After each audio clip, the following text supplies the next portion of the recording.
Alhamdulillah, apakah kalian benar semuanya?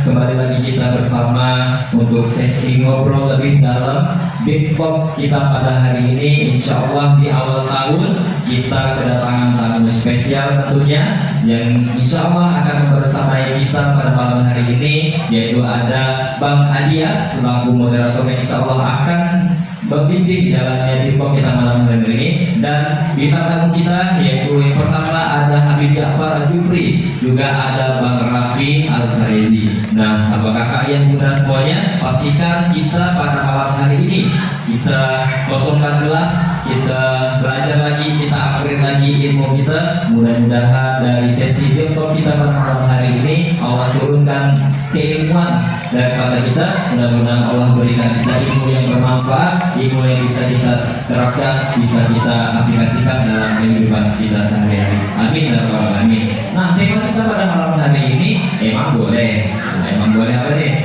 Emang boleh resolusi itu. Nah, jadi kita malam hari ini kita membahas tentang resolusi 2024. Nah, mungkin apakah kalian muda di waktu malam tahun barunya udah hijrah ya kan, yang dulunya malam tahun baru asli pesta dan lain sebagainya macam, tetapi malam tahun barunya mungkin ada yang ikut di kegiatan satu malam bersama Quran ataupun satu tahun bersama Quran. Nah, pasti juga ada yang menulis resolusinya di tahun 2024, mulai dari bulan Januari, Februari, Maret sampai Desember mau ngapain. Nah, malam hari ini kita mau bahas resolusi kita yang insya Allah akan dibahas juga oleh Bang Raffi sama Habib Ja'far. Nah, kira-kira resolusi yang seperti apa sih yang kita turunkan di tahun 2024? Nah, mungkin apakah kalian kita semuanya ataupun yang masih muda, anak muda sama macam saya, resolusinya jangan menunda-nunda pekerjaan, juga selalu terus jangan menunda-nunda, juga jangan malas, lebih dikurangi magernya ataupun apapun resolusi yang apakah kalian sudah tuliskan di dalam selembar kertas ataupun di dalam notebooknya. Nah, mudah-mudahan bisa selaras dengan resolusi yang kita akan bahas pada malam hari ini. Jadi temanya adalah resolusi tanpa aksi itu sama dengan basa-basi. Nah, baik, mungkin langsung saja kita panggil moderator kita yang Masya Allah tabarakallah yang membimbing jalannya acara Big Pop pada malam hari ini, kepada Bang Adia. Mari kita sambut dengan takbir. Takbir. Takbir lagi. Terima kasih. Alhamdulillah. Assalamualaikum warahmatullahi wabarakatuh. Sehat semuanya? Alhamdulillah.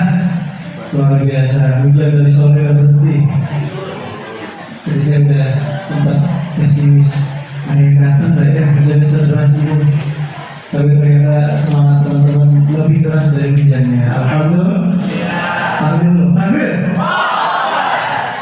Alhamdulillah. Malam hari ini kita ngobrol lagi. Setelah sebulan kebelakang kita kedatangan Habib Ja'far dengan bantuan Ciri Asim. Pak dosen kemana-mana. Nah, sekarang dulu sesuai dengan doanya Habib Ja'far kemarin, benar-benar ini saya berpasrah dengan kalian adalah kalau benar-benar hari ini datang ke pemerintah. Kalau kemarin membahas tentang Nabi Yusuf, hari ini kita akan ngobrolin tentang emang boleh seperjuangan itu nggak ya tapi emang boleh resolusi itu.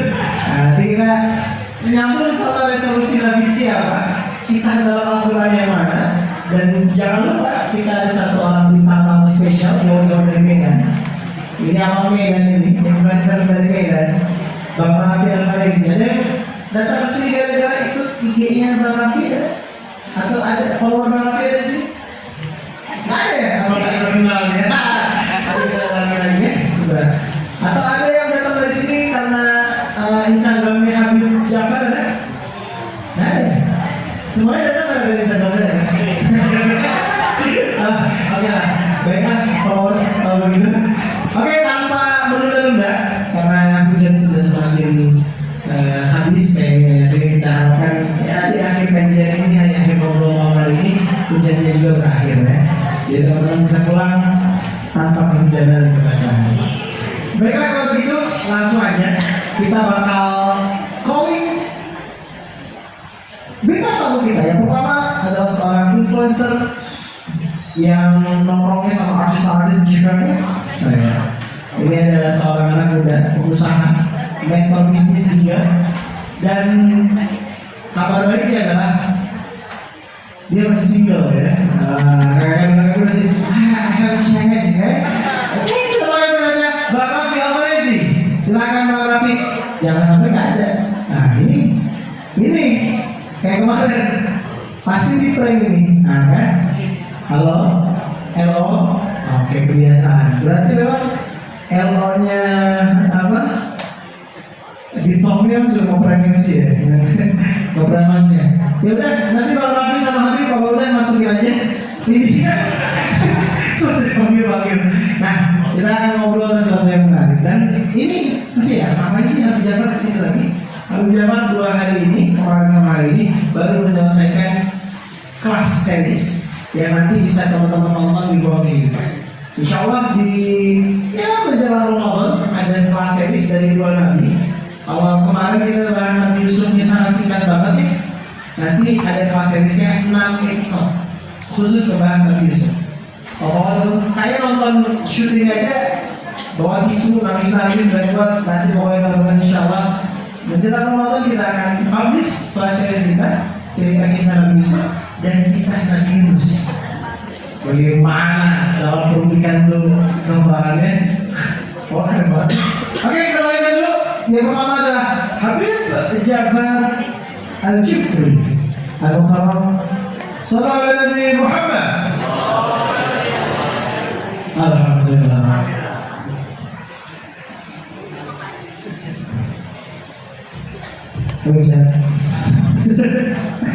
Alhamdulillah.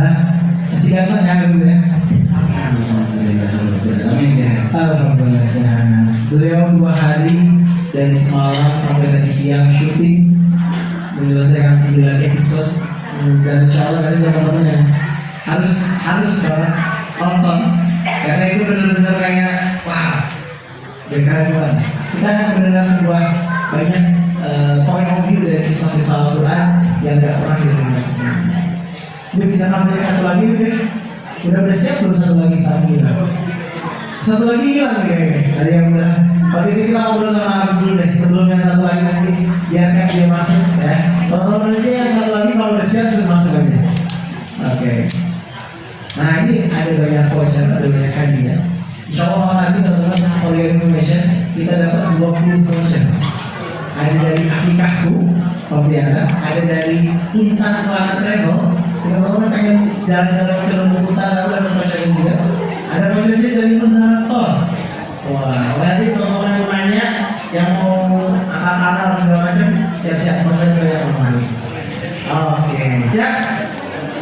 Bib izin mau bertanya, kalau kita ngobrolin tahun baru identik sama resolusi.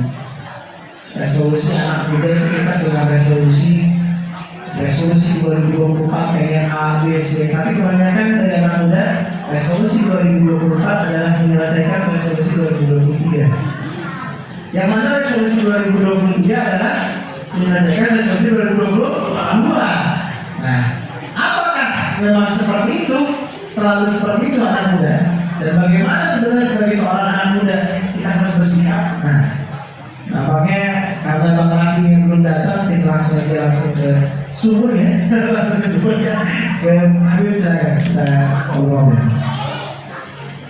Bismillahirrahmanirrahim. Rabbi shrah li sadri wa yassir li amri wa hlul 'uqdatam min lisani yafqahu qawli. Teman-teman sekalian dirahmati Allah Subhanahu wa taala, alhamdulillah kita dipertemukan malam hari ini dalam acara yang barokah. Senang sekali menyapa Pontianak. Kemarin anak sambil guyon aja ngomong sama Ustaz Adia, insya Allah bulan depan kesini lagi, insya Allah ini sebulan sekali. Ternyata yang dia omongkan di Musa tadi bisa sedikit nyata. Ya Allah, jadi sekarang harus hati-hati betul memilih kata-kata. Khawatir. Ya, teman-teman sekalian dirahmati Allah. Kata Sayyidina Ali bin Abi Thalib radhiyallahu anhu tentang anak muda. Dia katakan hayatul fata wallahi bil ilmi wat tuqa. Hayatul fata wallahi bil ilmi wat tuqa. Demi Allah, kehidupan anak muda itu cuma tentang dua hal, tentang ilmu dan takwa. Sisanya tidak ada menurut saya ini. Jadi mau bikin teori berbuih-buih tentang tahun 2024, mau ini, mau itu, mau ini, mau itu, tapi kalau basisnya bukan ilmu dan ya, kasih contoh sederhana. Nanti insya Allah kita akan diskusi tentang kisah Nabi Musa belajar sama Nabi Khidir. Nah, tapi kita kasih prolog dulu. Nah, sebelum kita kasih prolog, ada satu bagian dari kisah itu yang mau tak keluarkan buat mukadimah. Ketika Nabi Musa mau menjadikan Nabi Khidir sebagai guru, Nabi Musa meminta izin, saya ingin mengikuti Anda supaya Anda mengajarkan ilmu yang Allah ajarkan kepada saya. Maka Nabi Khidir mengatakan, innaka lan tastati'a ma'iya sabra. Kau tidak akan bisa sabar ikut saya. Wa kaifa tasbiru ala ma lam tuhit bihi khubra. Bagaimana mungkin kau sabar kalau kau tidak tahu ilmunya? Jadi anak muda tidak akan bisa bersabar menghadapi apapun yang dihadapinya kalau dia tidak punya ilmunya. Tak kasih contoh ilustrasi sederhana. Aneh dipinjami aja laptop bagus harga 200 juta. Install aplikasi yang paling bagus tentang editing video. Masih waktu 3 jam. Kira-kira 3 jam akan menghasilkan apa? Bisa stres sendiri di depan kitab ini, bacanya apa ini, tidak harokatnya kan? Mau 3 jam, mau 5 jam, kalau tidak punya ilmunya ya tidak akan bisa. Ini juga dalam segala hal nantinya. Jadi semua rencana-rencana besar yang kalian sudah tulis di akhir tahun 2023 untuk 2024 tidak akan ada yang bisa terwujud kalau kalian tidak punya ilmu.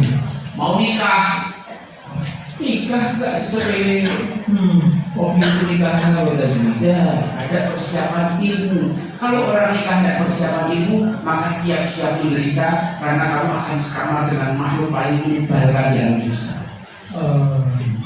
Oke, mau? Baik. Kita mulai mukadimah. Allah Subhanahu wa taala berfirman, wa tazawwadu fa inna khairaz zadi taqwa. Berbekallah karena sebaik-baik bekal adalah takwa. Ayat ini turun karena ada seorang badui yang mau haji ke kota Makkah tapi tidak persiapan bekal. Tadi tanya, kenapa anda tidak persiapan bekal? Katanya, saya nggak makan. Ditegur sama Allah. Ya itu konsepnya. Wa tazawwadu fa inna khairaz zadi taqwa. Berbekallah karena sebaik-baik bekal adalah takwa.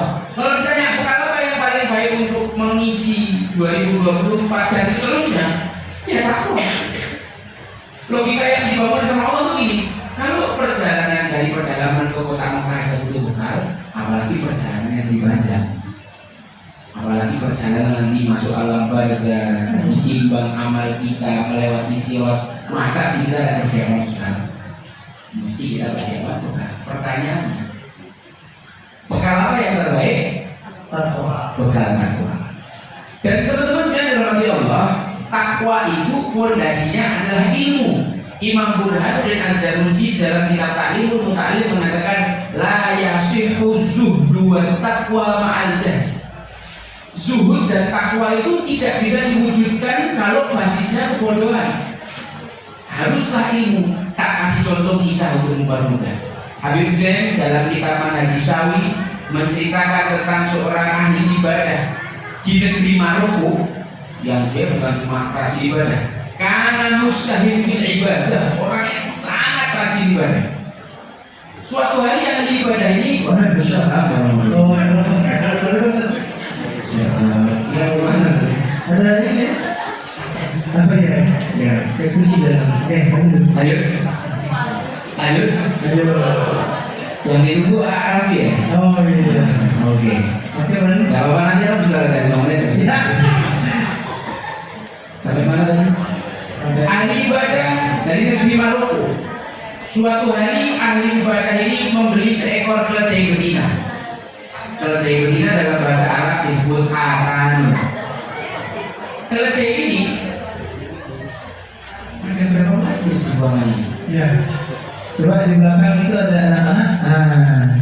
Ya, perhatikan ke depan. Iya. Ya. Berat hatiku melanjutkan majelisnya kalau ada majelis lain di tempat ini. Sangat cemburu sekali ya. Mana tadi ahli ibadah ini beli keledai. Keledainya diparkir di samping tempat ibadah, nggak pernah dipakai untuk ke pasar, nggak pernah dipakai pergi mana-mana, sampai tetangganya kepo. Syekh, antum ini beli keledai buat apa? Kok nggak pernah dipakai, nggak pernah ditunggangi?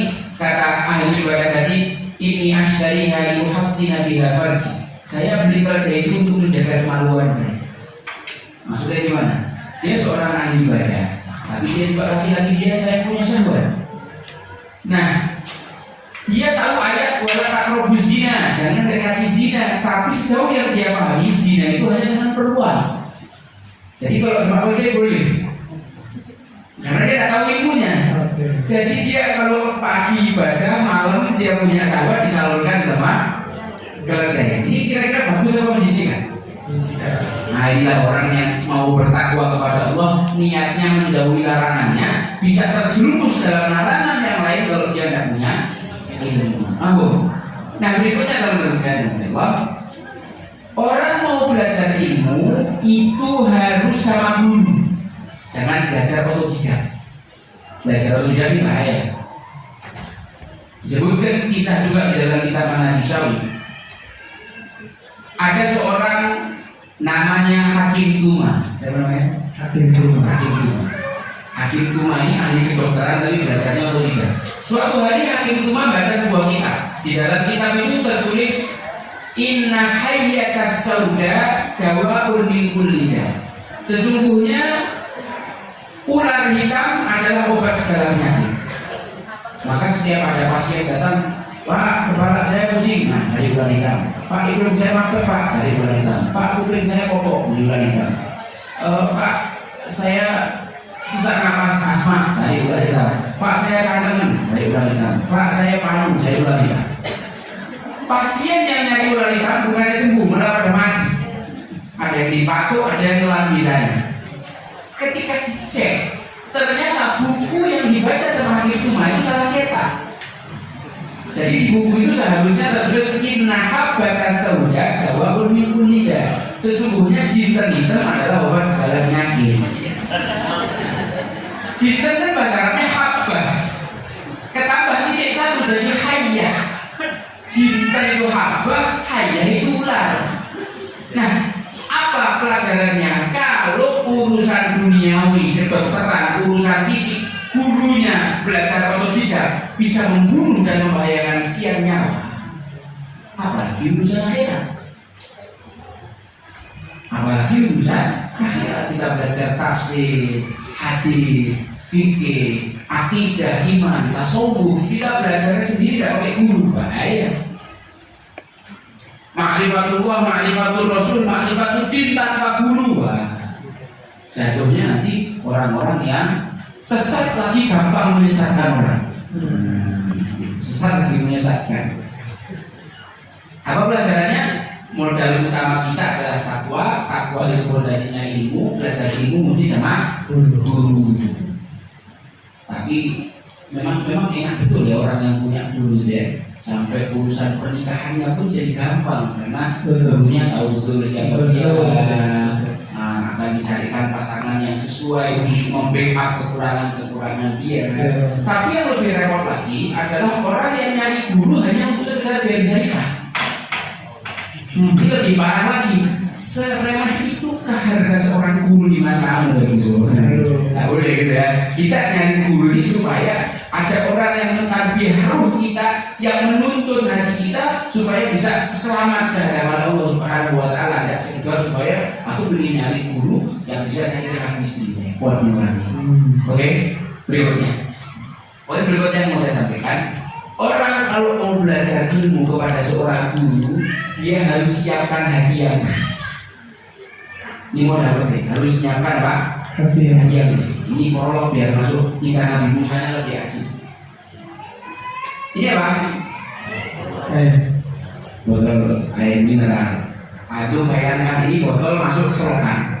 selokan hitam, airnya kental gitu, bau. Terus tak angkat botol ini dalam keadaan kotor. Anak pergi ke penjual madu. Pak, saya beli madu Pak, tolong wadahi di sini. Kira-kira diisi nggak sama penjual madunya? Enggak. Misalkan anak ngotot, kan duit aneh, sana yang beli. Akhirnya dengan terpaksa si penjual madu itu mengisi di botol. Kira-kira kalau sudah diisi madu, antum mau minum madunya? Kalau diminum apa kira-kira hasilnya? Ya sudah. Orang bisa keracunan. Madu bukan menyembuhkan, tapi malah meracuni. Nah seperti itulah tempatnya hati. Tempatnya ilmu adalah hati. Maka sebelum kita belajar kita mesti siapkan hati yang bersih. Karena ketika hati itu kotor dia tidak akan bisa memasukkan ilmu. Kalau ia dipaksa dan bisa masuk, bukan jadi ilmu yang bermanfaat, tapi ilmu yang berbahaya. Apa penyebab hati itu kotor? Maksiat. Imam Syafi'i punya guru namanya Imam Malik. Imam Malik ini bukan sembarang guru. Guru bukan sembarang guru. Dia tidak mudah memilih murid. Imam Malik kalau ada orang yang mau belajar sama beliau, mewajibkan santrinya itu hatam dan hafal kitab Al-Muwatta 3.834 hadis. Imam Syafi'i ketika itu bilang, saya mau jadi muridnya antum. Kamu sudah hafal Muwatta apa belum? Sudah. Kalau itu coba tak tes. Di tes tidak ada satupun yang salah. Dan konon katanya Imam Syafi'i hafal Muwatta di usia 10 tahun dan hanya dalam sekali mendengarkan. Sekali dengar langsung hafal semua. Suatu hari Imam Syafi'i membaca buku tidak langsung hafal. Dibaca 2 kali baru hafal. Maka beliau membuat sebuah syair yang fenomenal. Syakautu ila waqi'in su'ahifdi. Aku mengadu kepada guruku Imam Waqi' tentang buruknya hafalanku. Guru hafalannya Imam Syafi'i apa sih? 2 kali baca langsung hafal. Itu buruk menurut Imam Syafi'i. Lah hafalan kitanya? Wallahu a'lam bishawab. Nabi berapa hafalan kita ini? Fa'arsyadani ila tarkil ma'asi. Guruku mengajariku untuk meninggalkan maksiat. Memang maksiat apa yang dikerjakan Imam Syafi'i? Tidak sengaja suatu hari beliau bersedar melihat betisnya perempuan hilang separuh hafalannya, menurun separuh kemampuan hafalannya. Kita ini melihat yang lebih parah daripada itu, kok tidak dia bilang? Memang kan tidak dia mau hafal. Kalau ente ada yang ente hafal ya masih agak mungkin lah hilang. Tidak ada yang ente hafal, mana dia hilang kan? Betul. Wa akhbarani bi anna al-ilma nurun. Guruku memberitahu bahwa ilmu itu cahaya. Wa nurullahi la yubda lil 'as. Cahaya Allah yang diberikan kepada para pendosa. Orang banyak yang menyangka bahwa dosa itu zina, minum khamr, judi, di online dan sebagainya. Banyak yang lupa kalau sombong itu juga dosa yang mengotori hati, hasad itu dosa yang mengotori hati, riya itu dosa yang mengotori hatinya. Iblis 180.000 tahun beribadah kepada Allah Subhanahu Wa Taala dilaknat hanya karena mengatakan apa? Ana khairum minhu. Aku lebih baik daripada dia. Kalau di dalam perasaanmu ada suara seperti itu, yakinkanlah bahwa ada seorang yang sombong. Maka guru saya Habib Segaf baru itu mengatakan, kalau ini isi majelis pan dari jamaah dari kanan sampai kiri 3 kali, katakan ini semua lebih baik daripada saya lebih buruk dari semua yang hadir, yang muda lebih sedikit dosanya daripada saya, yang tua lebih banyak pahalanya daripada saya. Suatu hari saya Abdul Qadir Al-Jailani jalan-jalan sama muridnya, ketemu sama seorang pemabuk, masih kecium bau alkohol di mulutnya. Ini pemabuk mengatakan, ya Abdul Qadir, hal huwa qadir. Wahai Abdul Qadir, apakah Allah itu maha mampu? Dijawab sama Abdul, nah huwa qadir. Ekspresinya datar ketika jawab. Ditanya lagi, ya Abdul Qadir, hal huwa qadir. Wahai Abdul Qadir, apakah Allah itu mampu? Dijawab lagi, ya Allah. Ditanya lagi, oh yang kedua dijawab sambil senyum. Ditanya lagi yang ketiga pertanyaannya sama, ya Abdul Qadir hal huwa qadir. Dijawab, nah huwa qadir. Tapi sambil nangis jawabnya Abdul Qadir. Muridnya ya, Syekh, Pertanyaannya sama, jawabannya sama. Kok jawabnya ekspresinya beda-beda? Begini ya, setiap pertanyaan itu maknanya lain, jawabannya sama. Wahai Syekh Abdul Qadir, apa maknanya? Pertanyaan yang pertama artinya ini, wahai Syekh, apakah Allah mampu menjadikan seorang ahli maksiat seperti saya ini taubat, mendapatkan hidayah? Jelas Allah mampu. Pertanyaan kedua artinya, wahai Syekh Abdul Qadir, apakah Allah mampu menjadikan orang yang buruk seperti saya menjadi soleh dan alim seperti Anda? Jawab sambil senyum. Lalu apa pertanyaan ketiga artinya kok sampai Anda menjawab sambil nangis? Wahai Syekh Abdul Qadir, apakah Allah mampu menjadikan orang yang sebaik kamu menjadi sebejat saya? Sambil nangis belum tidak mampu. Jadi kita tidak boleh ya. Nah, di dalam hatinya ada penyakit-penyakit sombong, karena dikatakan dalam kitab Ta'limul Muta'allim, dalam Ta'limul Muta'allim apa? Al-ilmu harbun lifatal ma'ali kasayli harbun limakanil ali. Sesungguhnya ilmu itu adalah patangan bagi orang sombong, sebagaimana banjir tidak akan mungkin naik ke atas bukit. Coba lihat, ada guru kita semua, Habib Ariski Mahdi Asyadin. Beliau adalah guru kita semua, tapi betapa tawaduknya beliau mau duduk di bawah mendengarkan ilmu dari Al-Bagir. Inilah contoh orang-orang yang bakal dapat ilmu. Yang kayak ustaznya masih muda, merasa profesor, ini orang yang tidak bakal dapat ilmu sama. Oke. Karena kisah Nabi Musa yang akan kita ceritakan berawal dari hal yang bisa dikatakan kesombongan atau enggak sengaja sombong. Satu hari Nabi Musa majelis bersama Bani Israel. Tiba-tiba ada yang ngacung nanya, wahai Nabi Musa, saya punya pertanyaan. Silakan. Apakah di dunia ini ada orang yang lebih pintar daripada Anda? Karena Anda ini Masya Allah sekali ilmunya. Nabi Musa kan alimnya Bani Israel, kalimullah, ulul azmi, ya kan? Orang-orang hebat Nabi Musa yang mendapatkan kitab Taurat, ilmunya luasnya Masya Allah sampai orang terkagum-kagum sama ilmunya dia. Ada tidak orang yang lebih pintar daripada kau Nabi Musa? Kata Nabi Musa waktu itu, ya ada. Padahal Allah berfirman bahwa kau perlu ilmu, di atas yang berilmu adalah dia yang lebih berilmu. Sebenarnya Nabi Musa itu jujur. Sejauh yang beliau tahu, tidak ada orang yang lebih pintar daripada beliau.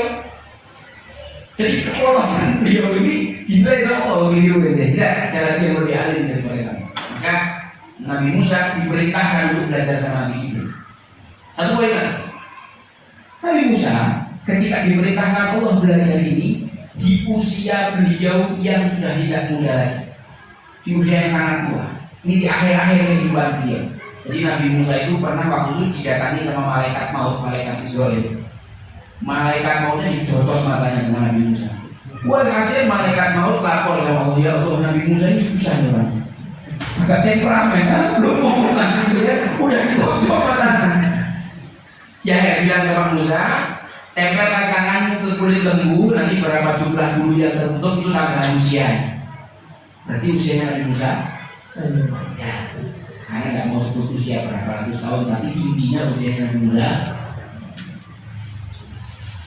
di usia setua itu ya, ratusan tahun lah.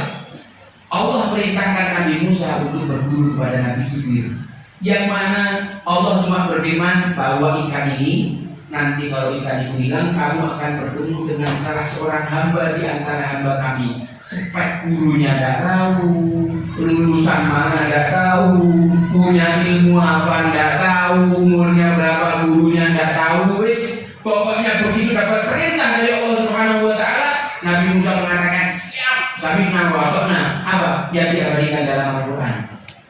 Wa idqala Musa li fatahu la abrahu hatta ablugha majma'al bahraini aw amdiyahu. Ketika Musa berkata kepada muridnya yaitu Yusha bin Nun Nifata, ini sebenarnya pembantu beliau, tapi dibilang anak muda beliau, kok diedit jurnalis supaya terlihat lebih bagus. Ya kan? Kalau orang Jawa itu pelacur disebut lonte, tapi sama bahasa Indonesia diperhalus jadi WTS, wanita tunasusila. Ada beberapa kiai yang anti. Harusnya tuh pelacur untuk disebut jelek biar mereka tahu rasa. Karena pekerjaan mereka itu hina. Jangan dihalus-halusin, nanti malah mereka bangga dengan nama mereka WTS. Malah keren kan? Nah, ya. Ibu malam lah, apalagi pekerja seks komersial, seakan-akan itu pekerjaan yang legal gitu. Nah, ala hal. Jadi modern jurnalis ini tolong diterapkan tempat yang tepat ya. Nabi Musa mengatakan kepada Yusuf bin Nun, la abroh, aku tidak akan berhenti berjalan, aku akan jalan terus. Hatta aku majma'al bahrain, sampai bertemu tempat pertemuan dua lautan, au amdiyahu dua. Imam Abdullah bin Abbas, sahabat muda yang paling paham tafsir, mengatakan hukuban itu maknanya jalan kaki selama 1 tahun. Dalam riwayat lain beliau Imam Abdullah bin Abbas juga menyebutkan dalam satu riwayat hukuban itu artinya jalan kaki 80 tahun. Anak pernah dulu kelas 1 SMA jalan kaki dari Pantai Baron, Jogja ke Simo Boyolali. 3 hari kita jalan kaki. Itu kaki rasanya kayak mau patah. Dan setelah anak sampai, anak bisa jalan berhari-hari. Jalan 3 hari bro. Antum dengar tadi Nabi Musa berjalan berapa lama? Siap berjalan 1 tahun penuh untuk seorang guru yang masih anonim. Apa pelajarannya? Menuntut ilmu tidak peduli usia. Lihat bapak-bapak yang sudah ubah, ibu-ibu yang sudah kelihatan tua. Tapi masya Allah berbagai majelis ilmu, nah ini loh anak-anak muda terus malu gitu. Apa? Cuma gara-gara ujian kalian tidak berangkat. Asal jam tangan ada yang water resist, ada yang anti air. Kalau water resist itu kena air tetap hidup, kalau anti air kena air mati. Lebih mahal mana? Resist. Seperti itulah seorang mukmin terhadap ilmu. Apapun pantangannya, hujan dia tetap berangkat. Insya Allah nilainya lebih mahal di mata Allah Subhanahu Wa Taala. Amin. Bukan berarti yang nggak berangkat sekalian ya. Ya. Wa kullan wa'adallahu husna, masing-masing ada kebaikannya. Cuma ada afdal. Menuntut ilmu tidak peduli jarak tempuh. Nabi Musa siap jalan 1 tahun. Ente cuma 1/2 jam. Cuma paling jauh 1 jam. Mana yang paling jauh? Berapa jam dari rumah sini? Ada 1 jam. Ini beliau pematenya jauh-jauh datang dari Jakarta. Ini ente tinggal berlontar 1/2 jam males-males. Kayak gitu mau resolusi 2020. Resolusi apa? Mohon maaf, nggak ada perubahan kalau basisnya bukan ilmu. Kalau bab mencari hal yang basis saja dia nggak serius, perubahan apa yang diharapkan dari model orang kayak gini? Karena apa? Ilmu itu memuliakan orang yang bahkan hina awalnya, dan kebodohan itu menjadikan seorang yang terhormat jadi hina. Mau buktinya? Tonton berbaca. Oke. Allah ngomong tuh.